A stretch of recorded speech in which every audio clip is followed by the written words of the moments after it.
All right. Well, nobody else can sit down in this room, so we're going to get started. I would like to thank Jesse for the coffee cart. Jesse, thank you for the coffee today.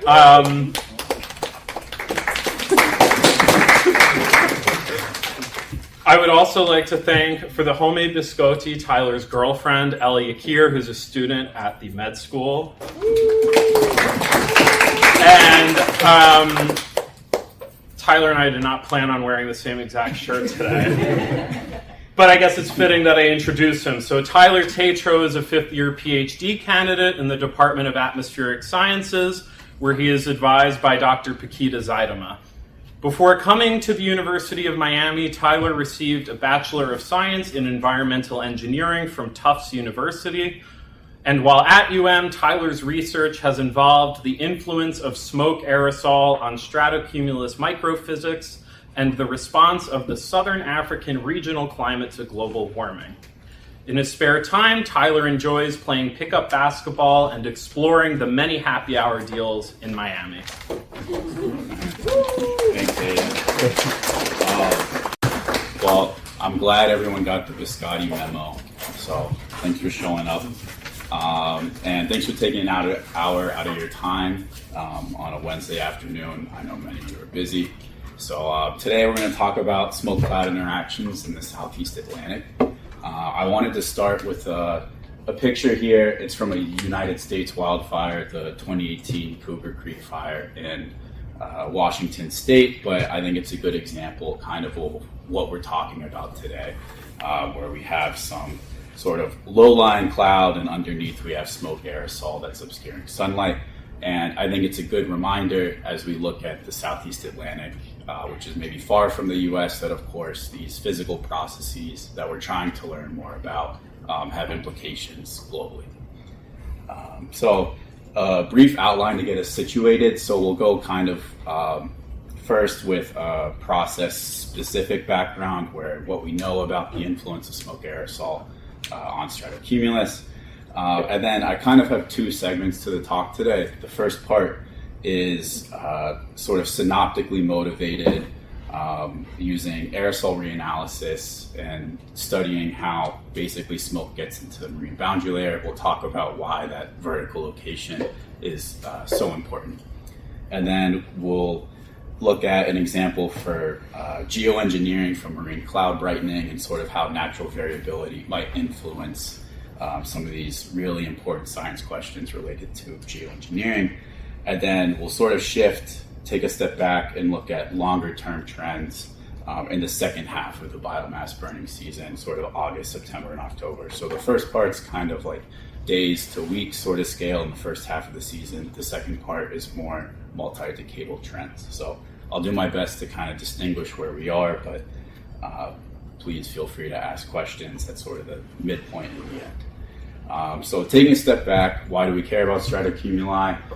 If we look at the global distribution, right, we have our areas of persistent stratocumulus cloud decks. They reflect tons of incoming solar radiation, so they're really important if you want to talk about climate energy balance and global warming. We know that they usually reside along the western side of these continental land masses, so they prefer cold SSTs. They usually have subtropical highs to their west. These wind speeds encourage marine boundary layer fluxes that keep everything coupled. And then we have dry air aloft, which helps support long wave cooling at cloud top. So I think I got this fact from the Rob Woods 2012 review, where they are the most dominant cloud by coverage type. So they cover 23% of the ocean surface, 12% of the land surface. And in the case of the Southeast Pacific and Southeast Atlantic, both of these continents have topography that helps stabilize these relatively thin low cloud decks. Also kind of interesting about the Southern Hemisphere is that because these two cloud decks are a little bit closer to the tropics than their northern counterparts, they reflect more incoming solar radiation.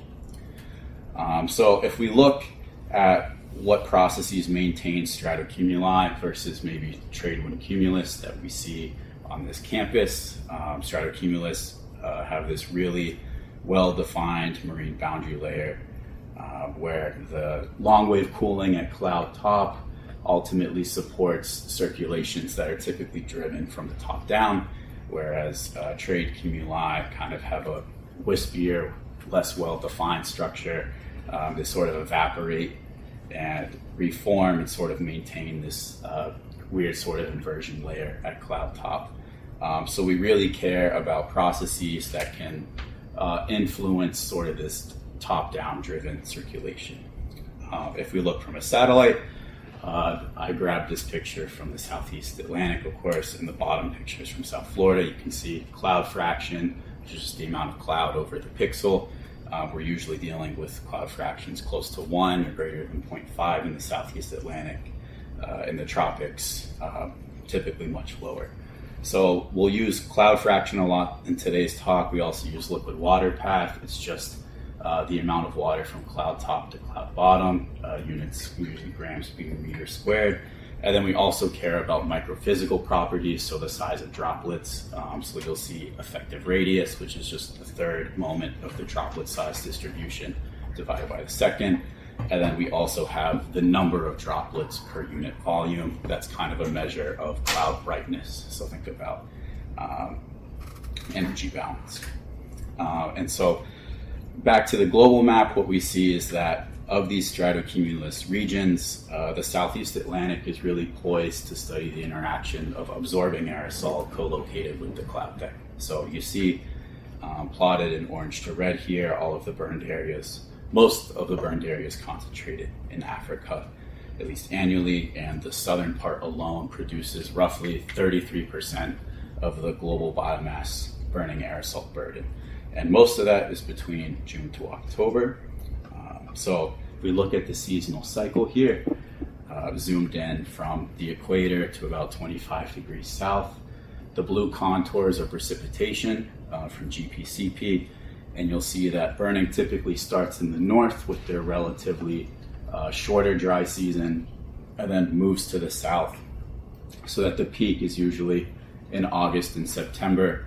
And these fires themselves also change the amount of smoke they emit and the ratios of things like black carbon to carbon monoxide. So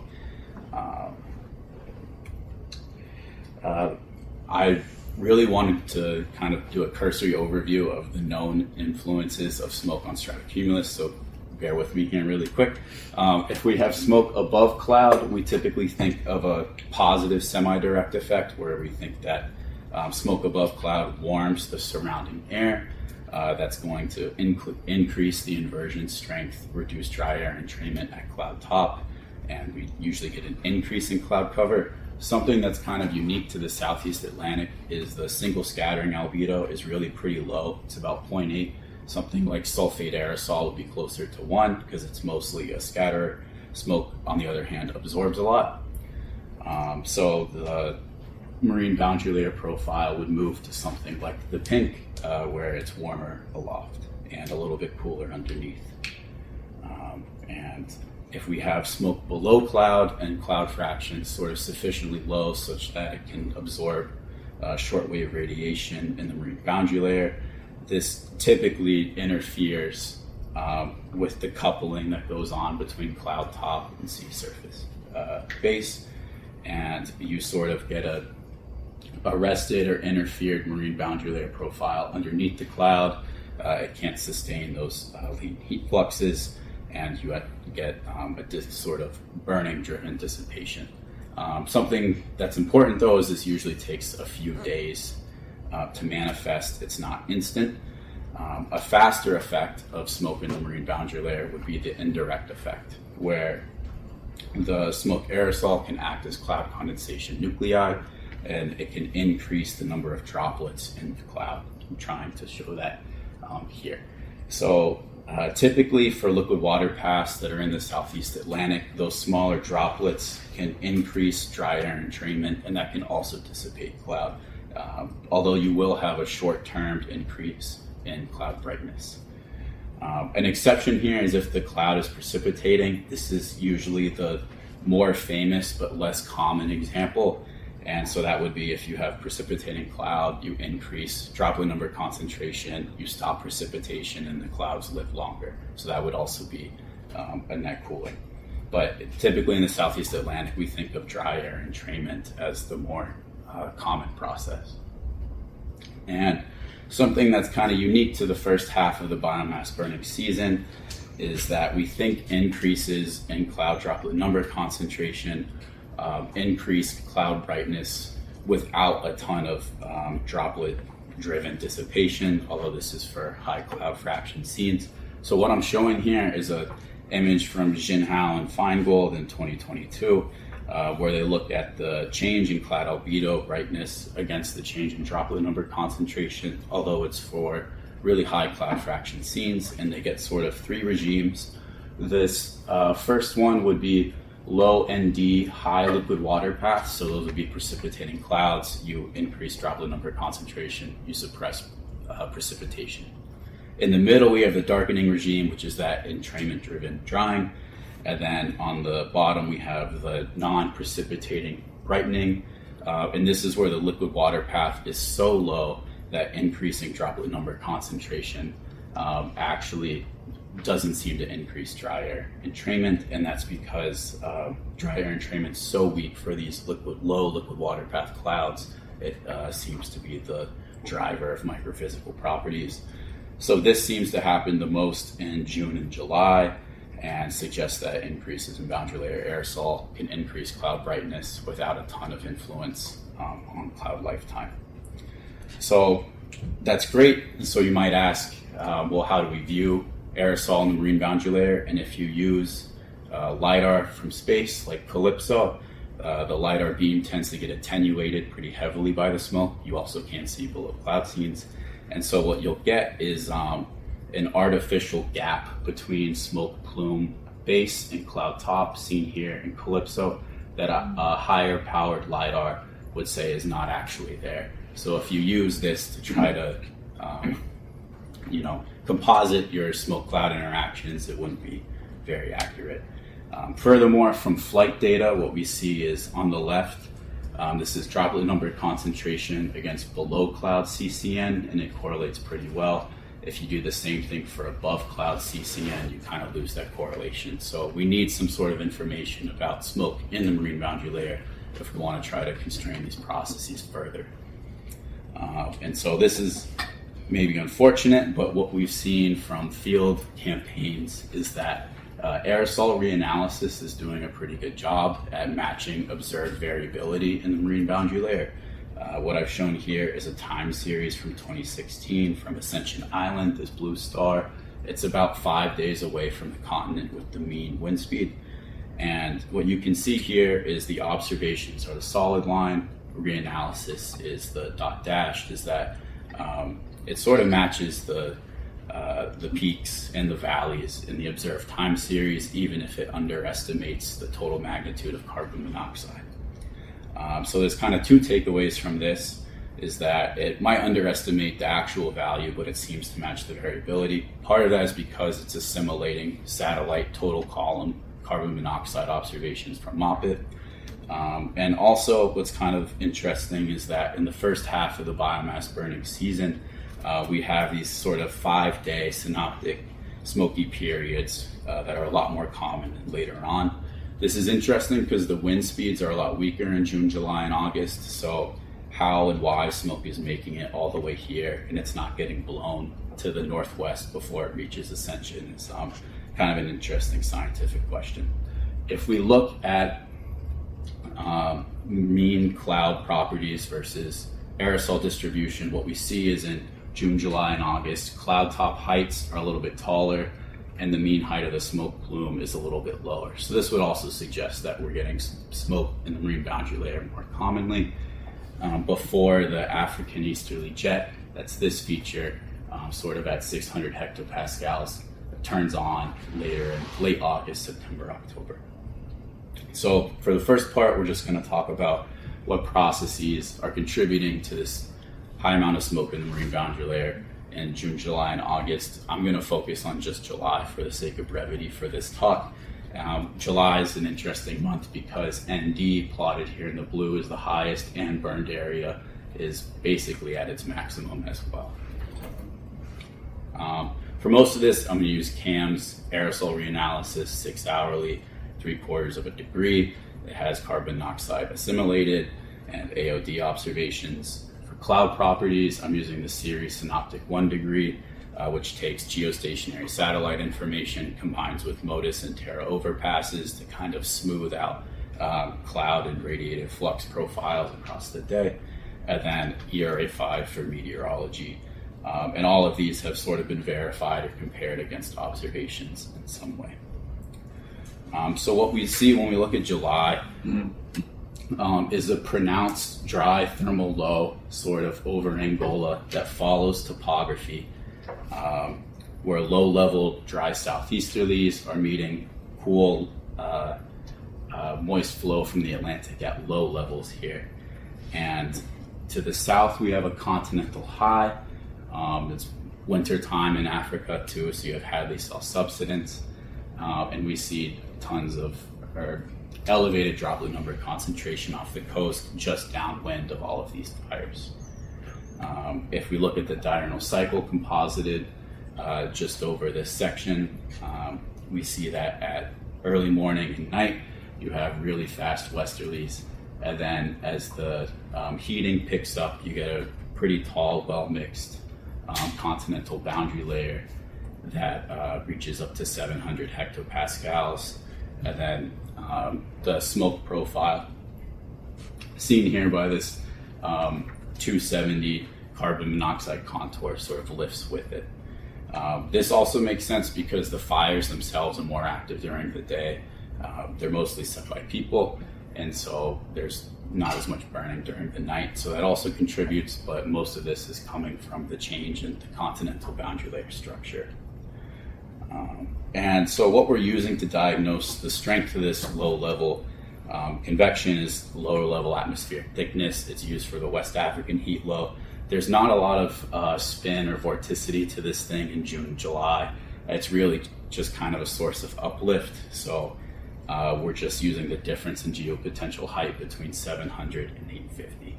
I'm also using 850 here because the continent's about 1 kilometer in elevation, so surface pressure is usually around 900 or a little bit more.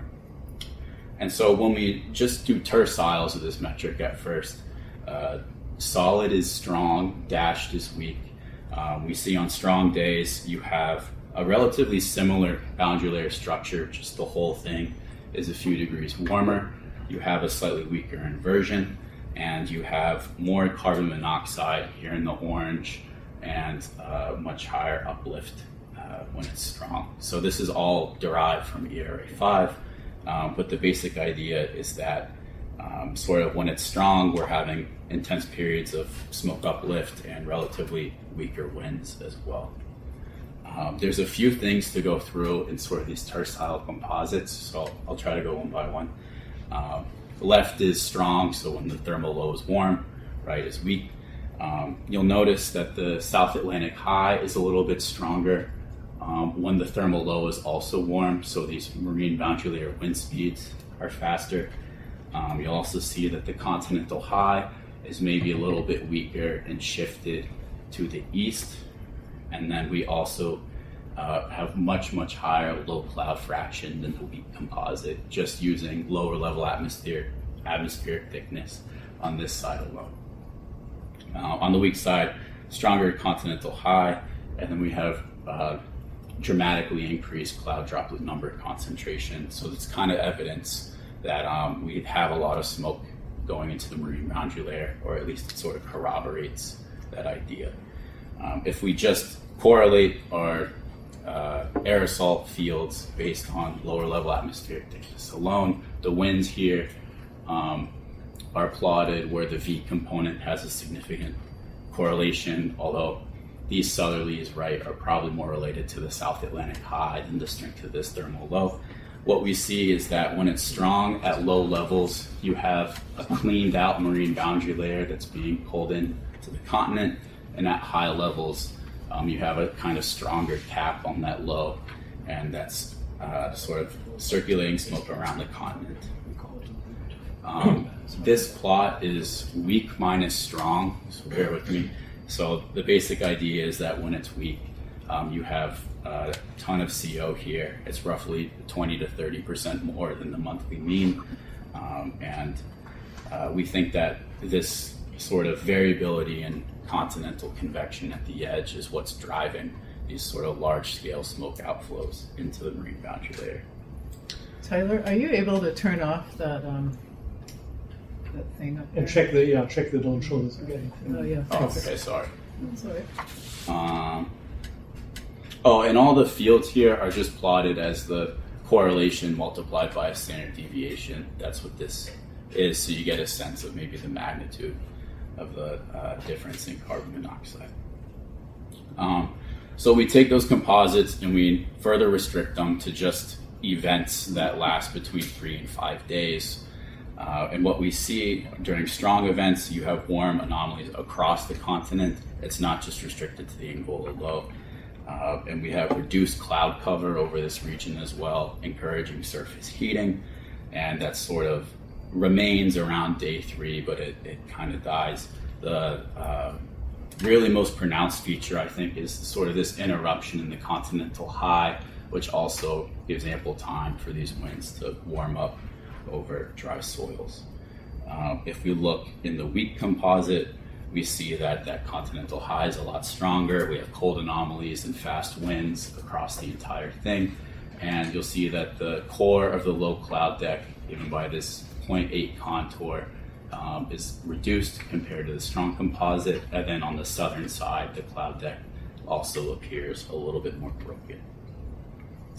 And so, again, correlations with the below-level atmospheric thickness show increases in cloud fraction, liquid water path, effective radius, and reductions in cloud droplet number concentration. What's kind of interesting is cloud top heights during strong periods are also taller. And that's a little unusual because you would think a lower cloud top height is more easily coupled to the marine boundary layer. Cloud fraction should be higher. We get the opposite, and it sort of persists throughout these strong composites that last between 3 and 5 days. So just looking at this, 2 segments kind of appear, notably in the low cloud fraction liquid water path signals. One that's probably directly related to this continental heating that increases inversion strength. And then a second that's likely related to the stronger South Atlantic high that sort of follows the mean marine boundary layer wind speed. And if we just composite the cloud properties over the core of the stratocumulus cloud deck, look at liquid water path versus droplet number concentration, this white line is an approximate threshold for precipitation. So clouds to the left of this line are usually precipitating. We'll see that from strong to weak. Most of the regime moves into this low liquid water path, high ND regime, with the difference given here. So basically ND and liquid water path are anti-correlated between the 2 regimes and with the strength of the thermal low. If we look at the ultimate shortwave effect at top of atmosphere, it's reflecting that increase in low cloud fraction on strong days, which is given by the blue here. You also see an increase in continental relative humidity at 800 as some of these Atlantic oceanic inflows are brought in at low levels. Something that's kind of encouraging about these synoptic scale episodes is the temperature of the thermal low on a monthly time scale correlates pretty well with low cloud fraction, liquid water path, and other cloud properties. So it's kind of a bridge between synoptic level and monthly level cloud properties.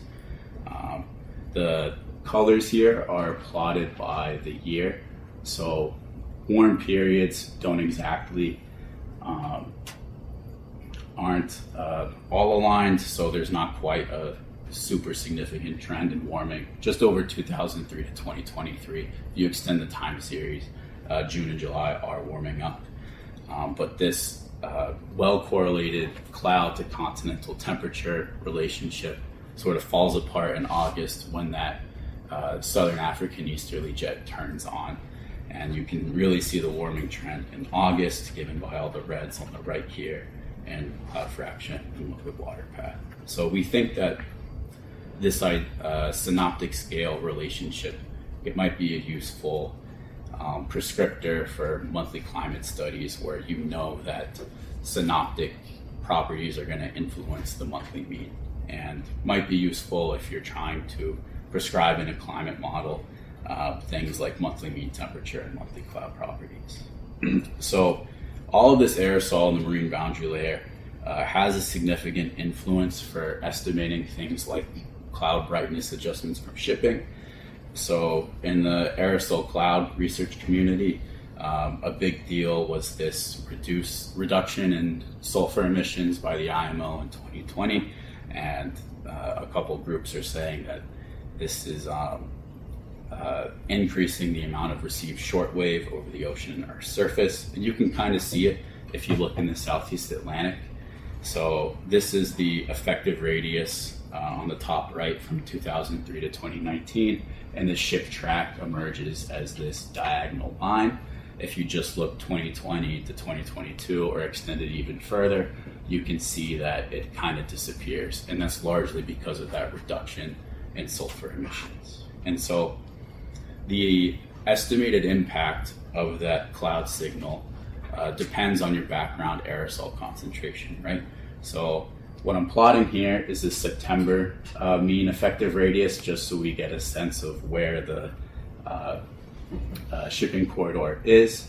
If we look during strong and weak Angola lows in July, the signal is a little bit stronger during strong periods than weak, because there's less aerosol in the boundary layer and cloud fractions higher.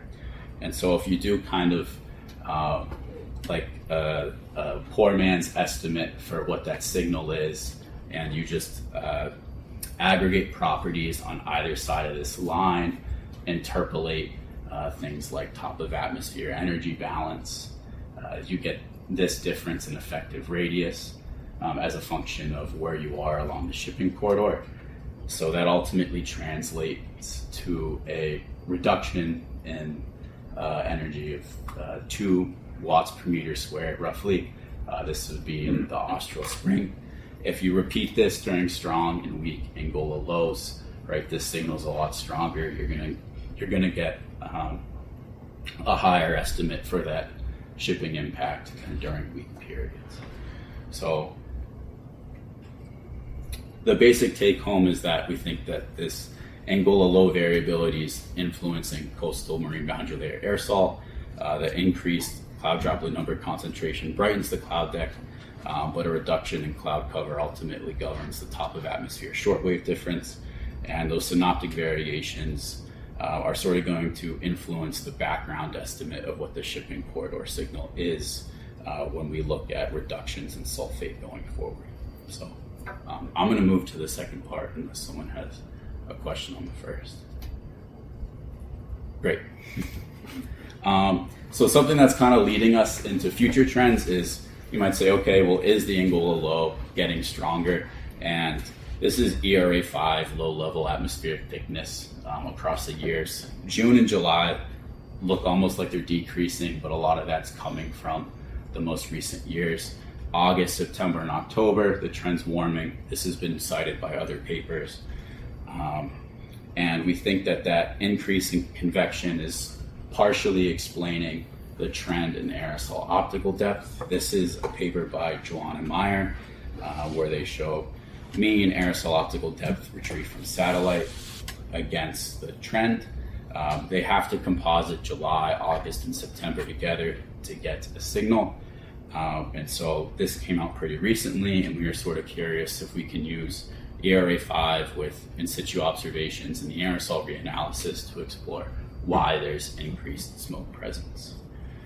Also motivating this study is that the fires themselves have been sort of historically undercounted. So observations from MODIS alone would get you burned area estimates in the grays. And this paper by Rommel et al. 2021 used high resolution 20-meter imagery to composite 1 year, just 2016, and you get an insane increase in burned area, about 80%, really in the heart of the biomass burning season. And the emissions across Africa in a year, they have an estimate represent 14% of global CO2 emissions from fossil fuels. So tons and tons of smoke if you count for the small fires. We're sort of curious if maybe there's some discrepancy in burned area that's also explaining this trend. So we're pulling emissions data or just burned area data from this GFED5 product where they're trying to historically account for previously missed small fires. They just take emission and commission factor and sort of multiply it by their estimates to scale up. And so when you do that scaling, basically you get rid of the negative trend in other burned area data sets that have recently been published. So the blue is this historically scaled data set. Red is one example of these other data sets where they still try to account for small fires, but maybe don't scale it as much. And so we sort of interpret this as an increasing number of small fires. It's sort of related to population dynamics, but it makes sense based on other literature talking about anthropogenic growth and the mean size of fires decreasing. If we group it by season and sum over longitudes, we get a decrease in May, sort of centered near the northern border of Angola and the Democratic Republic of Congo.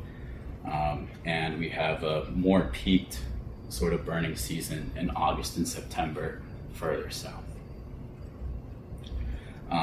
which may be a result of regional precipitation trends, but precip is still too noisy over Africa over this time period to try to extract something. If we look at the regional circulation, however, we basically see increased easterlies, where in August, September, and October, I'm moving the height of the zonal wind here based on the mean location of the jet, which is why we go from 7 to 600. It's colored by year, so red is more recent, blue is older. What we see in August is that this peak moves south as we go to more recent years. In September, it kind of moves south and the whole thing increases. And in October, it's not really a southern movement, it's mostly increasing in speed. And we can attach numbers to these based on ERA5, and you get a movement of about 0.2 degrees latitude per decade. Some of that in August too comes from the ERA5 numbers of the jet strength in like 1980, which is maybe a little bit less trustworthy. MERA too would say something not quite as significant, but the ultimate impact is that the latitudinal width can expand, notably on the southern side. If we look at sort of lower and upper atmospheric dynamics, the mean location of the jet is here in purple in each month, and the brown is faster easterlies, so we see that there's heating here on the southern side of the jet, which sort of supports the thermal wind relation, and most of the increase is on the southern side. So that, as a result, would sort of move the whole thing south. We also see shifts in the subtropical jet above, so we think that the two kind of combine to bring the jet south. If we use the thermal wind relation to estimate the impact of continental temperature alone, we get a result that sort of matches the sign, but maybe not the magnitude. Notably over land, we tend to over-predict it just based on monthly mean temperature alone, and over ocean, we tend to over-predict. And so the ultimate influence that this smoke has is an increase in estimated inversion strength on the southern side. We can see it here. Note that this is the residual trend, so we had to account for a global carbon monoxide reduction. It's mostly notable in August and September. October, it's still too noisy, but it sort of matches temperature profile seen in September and October. And so if you think that this increase in inversion strength is maybe supporting more clouds, in cloud data sets, it doesn't really appear. It's not long enough for anything to pop out. The series cloud type histogram would say reductions on the northern side and insignificant increases on the southern side. So maybe there's slight hints there, but it's nothing quite as robust as the jet trends and other signals that we see. This MODIS data set extended out further also just shows mostly noise, maybe slight elements on the southern side, but nothing statistically significant. But they sort of corroborate the same story, but statistical significance doesn't align. Other works highlight a southern shift in other circulation features. One is this poleward expansion of the South Atlantic subtropical high from Visey and Cook. This George Salutis paper shows a movement of the subtropical dry zones based on total cloud cover reductions. Over the continent, we have an increase in the number of heat low days from Atwood et al. And that's also manifested mostly in the beginning of the season, September and October. So basically from the recent trends, we see that if you account for the small fires, you don't get the negative trends that's in burned area and other pieces of literature. The warmer continent bolsters Angola low strength and the speed of the Southern African easterly jet, but that's co-influenced by the poleward movement of these subtropical westerlies. And the increase in aerosol is sort of corroborated by the increase in estimated inversion strength, but it's most apparent in August, September. So I think I'll leave here with just a schematic on the main circulation features in each month, and then I can take any questions. So, thanks.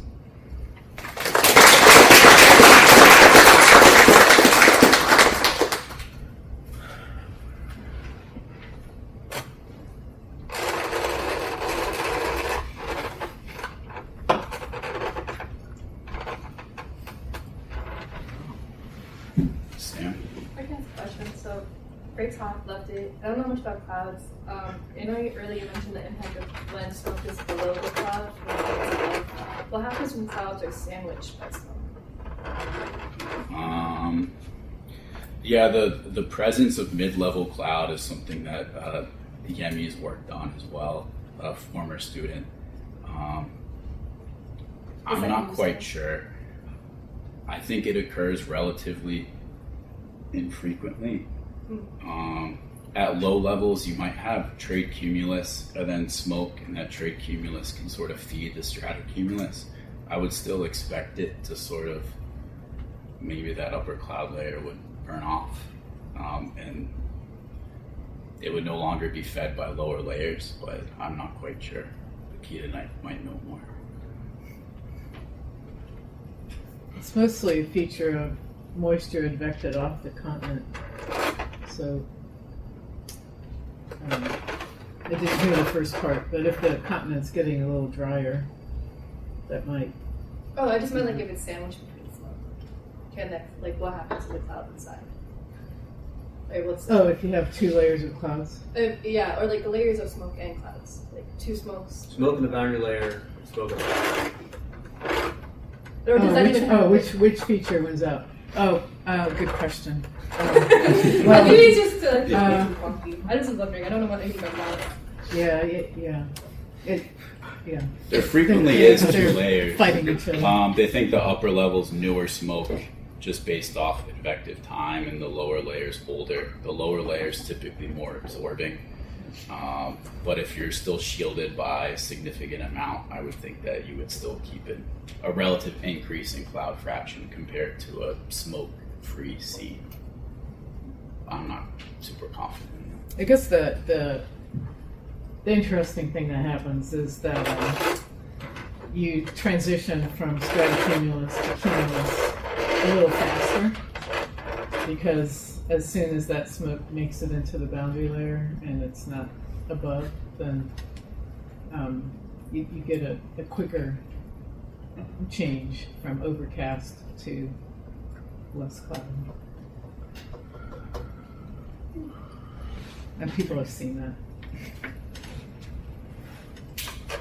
Susan? Maybe I missed your takeaway from showing thermal wind finding from the continental boundary layer. But I wanted to ask if the continental boundary layer and this smoke aerosols moving off of the shore in that region affects the marine atmospheric boundary layer. Like if the do you mean the trend in smoke evacuation, or you just mean what's the mean influence of smoke presence in the marine boundary layer? Yes, the second part. But if the continental boundary layer itself, like your findings from thermal wind. Yeah. The basic idea is that the shallower a continental boundary layer is, the kind of quicker that smoke's going to flow and get into underneath the cloud deck. But that depth of the continental boundary layer is also going to influence the amount of cloud that can grow, right? So a taller boundary layer can grow more cloud, it might dissipate more quickly. So an increasing trend in Angola low strength, right, would raise the boundary layer, bring more smoke relatively higher above cloud than below. So you'd expect the positive semi-direct effect where an increase in Angola low strength is going to increase smoke height and increase low cloud cover, I think. I'm not quite sure if that's right. No, But- yeah, that was. Okay. Thanks, Taylor. Cassie? I was hoping you could go through this slide in more detail and just sort of walk us through your conclusions a little bit more. Yeah, the basic idea in the first half of the season is that because my cloud properties co-vary with aerosol, it's hard to disentangle the influence of aerosol alone because I'm kind of just mining natural variability here. So the basic idea is that when the Angola low is stronger, smoke's lofted higher, but you have a co-varying increase in low cloud fraction and liquid water path. The ship track is also more detectable. In August, September, and October, the regime shifts, and a lot of the smoke transport, instead of being driven by the continental convection here, is driven by the speed and strength of the Southern African easterly jet. And sort of from a zeroth order perspective, that varies more at kind of, it has strong and weak months. It still has a synoptic signal, but most of the research is, once it turns on, it kind of has a similar feature throughout the month, I believe. Tyler, see those purple arrows? Like, can you explain to me what those purple arrows are? Left or right side? Left. It's just the circulation. Okay, but is it, if this is a southern hemisphere low, is it going to go the other way? Yeah, it's supposed to be at the top of it. Okay, so So it's supposed to be low like, is low above and yeah, high it's just above. from that wind signal at like 700 hectopascals. All right, so kind you of. have a high geopotential height anomaly. Yeah, just based off when that low is strong. So And so in the high, it's the reverse. It's like it's the reverse of the reverse, right? It's reverse to the southern hemisphere and reverse to it's the yeah, 700 millibar height or flow. yeah. And when you said that, so the flow of that higher smoke aloft is correlated with the increased low cloud fraction, you meant that's a cause. You're saying that's causing it. Maybe directly near the coast. Yeah, I would say that. I think the warmer continent helps encourage a more stable lower troposphere, at least in the sense of where that sea breeze and nearshore circulation feels the influence of that warmer continent. The moment you start going further out, more of those properties are driven by this co-varying, stronger South Atlantic subtropical high. So I guess that's what I was trying to convey with the sort of two parts of that low cloud fraction increase, where one's driven by the stronger, warmer continent, and the other part's driven by those more southerly, faster winds from the Well, when you say subtropical the high. stronger warmer continent, you mean ultimately more smoke, right? Meteorology, or is it aerosol? I think that's what I'm Both, I would think. I think you would have to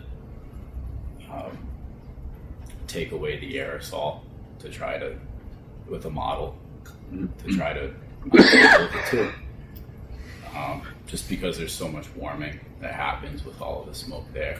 You get a mean cooling because of the smoke at a monthly time scale of like 1 to 2 Kelvin at the continental surface, and models that add and take away the smoke. So it's a significant source of warming up there.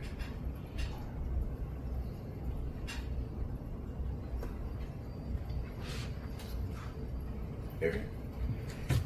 Yeah, you mentioned that there's an increase in small fires. Mhm. I was wondering why, and more generally, what is the origin of these fires? Are they agricultural or natural? Or Yeah, so they're by and large part agricultural, set by people. That's why when you account for the small fires, you get the massive jump in burned area, because most of them are smaller than that detection rate that you can get from MODIS. So they sort of turn on during the day, and then they're extinguished by people or kind of by dew points cooling. So sort of why there's an increasing number of small fires, you start to move into anthropogenic literature about population movement and different areas growing, and it gets a little bit messier, but it would generally say the more people, the more fragmented the fires become in this climate, and so then the smaller the size the mean fire is. C1? Could you go back to the slide where you're showing the small fires and scaling how, and elaborate how, what is being scaled and how?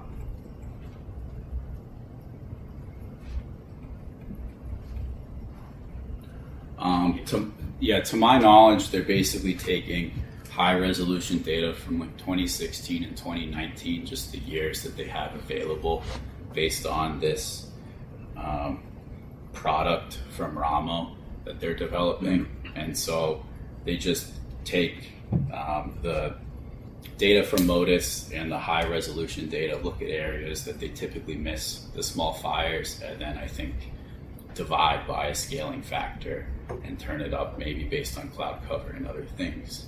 So they're not like this GFED5, they're not necessarily detecting more small fires. They're just trying to take the information they have from MODIS and turn up the total number based off some learned distributions that they get based off high resolution data.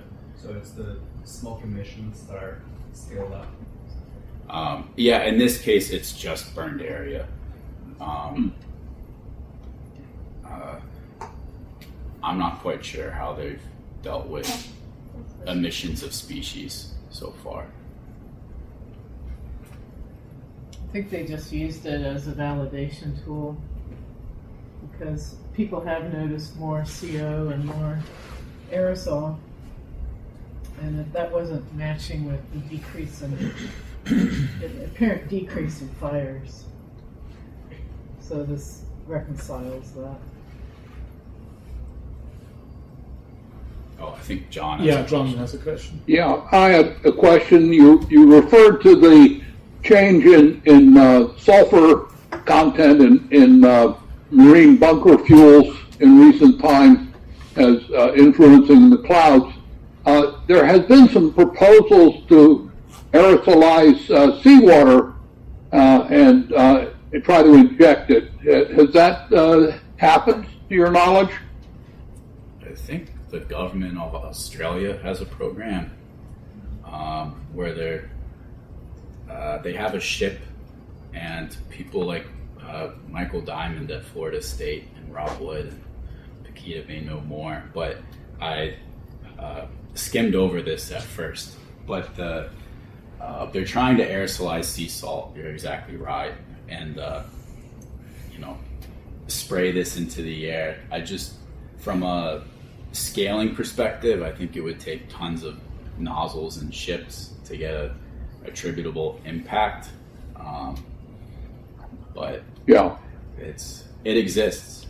So Yeah, I mean, there was some work off of Southern California early on that looked at the distribution of particles based on ship tracks, and you could actually see the tracks that ships had taken by the increase in cloud brightness over the track. So maybe that's just a very sensitive area, and maybe it's a shallow boundary layer there. I don't know. yeah, you tend to see them more in stratocumulus regions where cloud fraction's higher and it's a little bit more stable too. This idea that there may be more detectable in the southeast Atlantic when the low is strong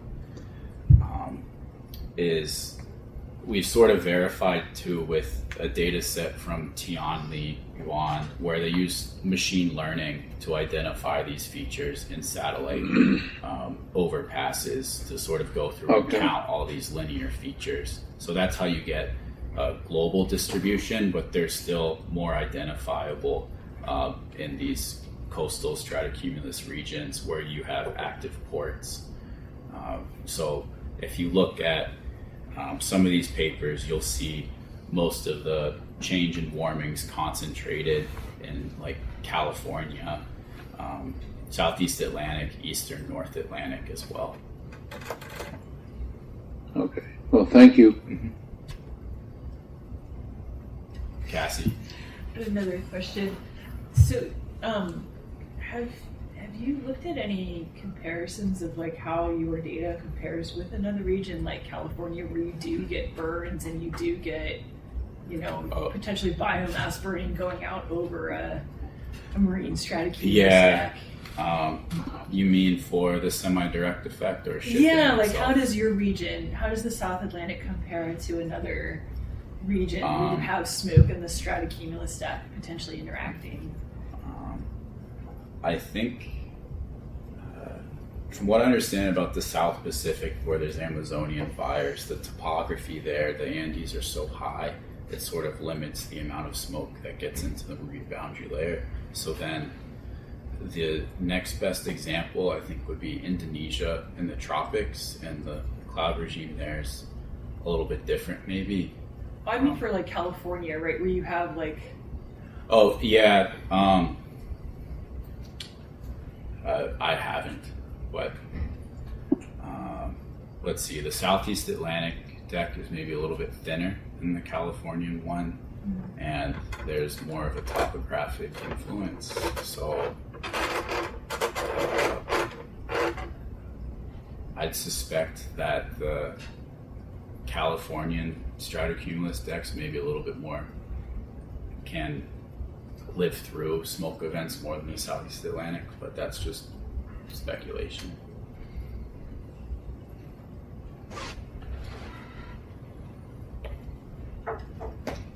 No more questions? I'll ask another one. Wow. If I can. Yeah. So between the fire smoke and the shipping emissions and climate change, what's your outlook for the stratocumulus cloud deck?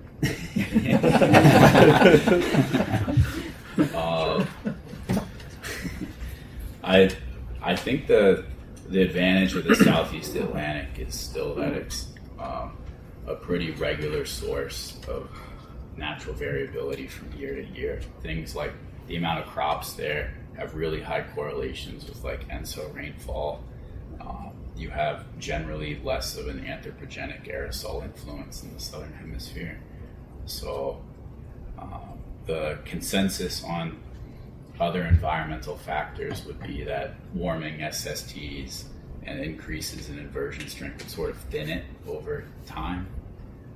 But a lot of that rests on how the stratocumulus to cumulus transition may change, and that's a little bit not quite as tractable with future climates, I don't think. Thank you. Yeah.